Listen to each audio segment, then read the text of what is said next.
For years, in unmarried parent custody situations, the law was that the mother was to have 100% of the time sharing until court order. This was the law for a long time, and it confused a lot of people.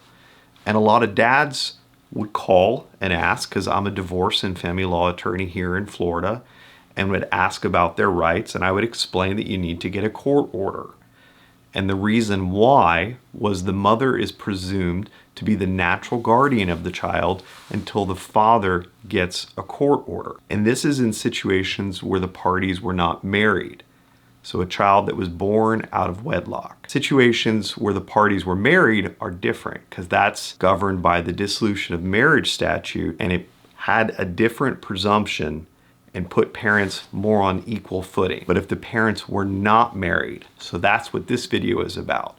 When the parents were not married, then what would the law provide for?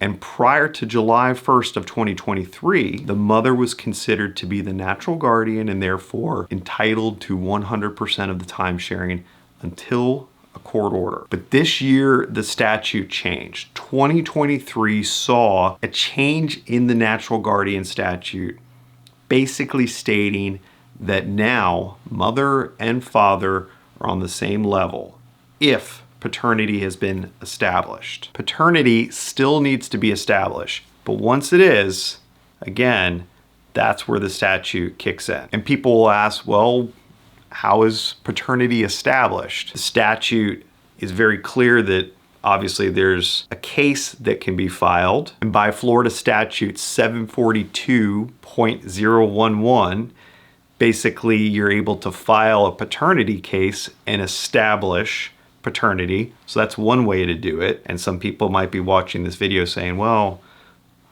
I thought this just gave it to you and you didn't have to file a case.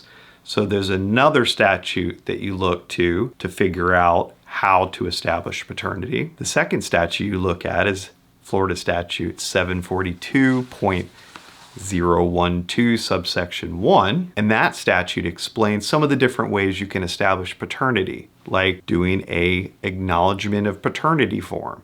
And a lot of times those are signed at the hospital or shortly thereafter. Other ways of establishing paternity are through a Department of Revenue case or an administrative support case or a stipulation of paternity by the parties. There's different ways to establish paternity, but now once paternity has been established, then that's where the statute kicks in and states that now both parents are considered to be the natural guardians of the child. And the flip side also goes into effect that if the father has not established paternity, and again, people will say, well, like what? Okay, what does that actually mean? Again, that there's been no case, there's been no Department of Revenue case, there's been no administrative support case, there's been no stipulation signed or acknowledgement of paternity signed, not on the birth certificate, none of those different things.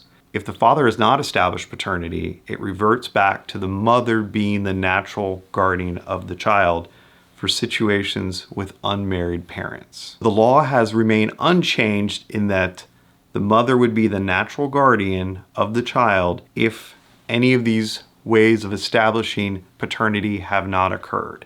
And therefore, the mother would be the natural guardian of the child.